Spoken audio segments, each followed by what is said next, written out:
RK recording studio बहेरा बाजार। DJ Umesh Sukhipur बाजार। काचे उम्र में हम तो भाग लिए तगड़ा, कतेक छोड़ा के करा दिए झगड़ा। काचे उम्र में हम तो भाग लिए तगड़ा, कतेक छोड़ा के करा दिए झगड़ा। अखन छे हमार चढ़ल जवानी, देखी के कतेक के चुई छे पानी। छौली पतर की गे एही लगन में लेबो हम तोरा पटा। छौली कुमार की गे एही लगन में लेबो हम तोरा पटा। छौली कुमार की गे गे गे गे डीजे उमेश एही लगन सुखीपुर बाजार। एही लगन में लेबो हम तोरा पटा। Music by DJ Umesh Sukhipur Bazar. हेगे चलै नहीं ना तू उठ के, कोई लोले तो चुम्मा पटक के। लोले तो चुम्मा पटक के। हेगे चलै नहीं ना तू उठ के, कोई ले ले तो चुम्मा पटक के।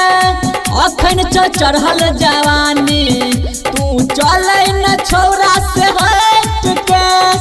छिए जवान हमर गाली छे गोर रे, देखे में लागे छी सबसे बेजोड़ रे। छौरी पतर की गे एही लगन में लेबो हम तोरा पटा। छौरी कुमार की गे एही लगन में लेबो हम तोरा पटा। लगन में लेबो हम तोरा पटा।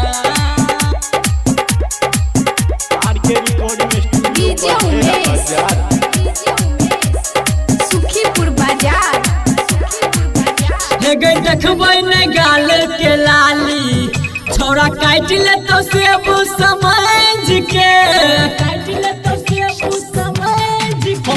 हेगे देखबै ने गाल के लाली, छौरा काट ले तो सेब समझ के।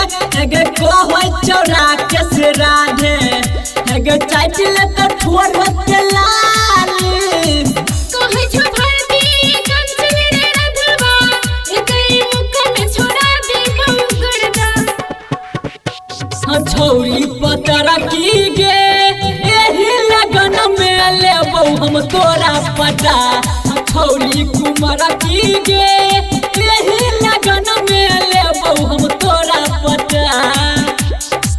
काचे उम्र में हम तो भाग लिए तगड़ा, कतेक छोड़ा के करा दिए झगड़ा। अखन छे हमर चढ़ल जवानी, देखी के कतेक के चुई छे पानी। छौरी पतर की गे एही लगन में लेबो हम तोरा पटा।